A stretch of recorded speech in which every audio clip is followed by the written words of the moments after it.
2 రోజుల్లో రిలీజ్ కాబోతున్నటువంటి 'భారతీయుడు 2' మూవీ మీద భారీ అంచనాలు ఉన్నాయని చెప్పడంలో డౌట్ లేదు. ఈ మూవీకి శంకర్ డైరెక్టర్. అయితే కమల్ హాసన్‌తో తీయటం అనేది ఈ మూవీ భారీ హిట్ కొట్టడానికి అతిపెద్ద కారణం కాబోతుందనే చెప్పాలి. అప్పట్లో రిలీజ్ అయినటువంటి ఈ మూవీ ఎంత భారీ హిట్ అయిందో మనకు తెలియంది కాదు. సంచలనాలకు మారుపేరుగా మారినటువంటి ఆ మూవీ అప్పట్లో 'భారతీయుడు 1' సృష్టించినటువంటి ప్రభంజనం అంతా ఇంత కాదు. అందుకని ఇప్పుడు రాబోతున్నటువంటి ఆ సీక్వెల్ కోసం ఎంతో ఆతృతగా ఎదురు చూస్తున్నారు ఫ్యాన్స్. శంకర్కి ఈ మూవీ అతిపెద్ద హిట్ పడాలని మాత్రం చూస్తున్నాడు.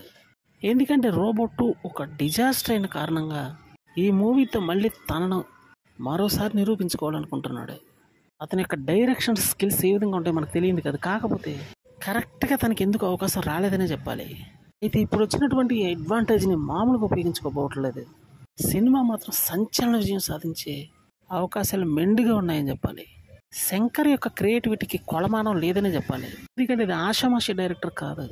తనకంటూ ఒక టార్గెట్ సెట్ చేసుకున్నాడంటే ఖచ్చితంగా హిట్ కొట్టి తీరుతాడు. ఆ ప్రయత్నాల్లోనే ఉన్నాడు ప్రస్తుతం. తర్వాత వచ్చే గేమ్ చేంజర్ మీద కూడా ఈ మూవీ యొక్క ప్రభావం ఖచ్చితంగా ఉంటుందనే చెప్పాలి. చూడాలి మరి ఈ మూవీ ఎట్లా ఉంటుందో.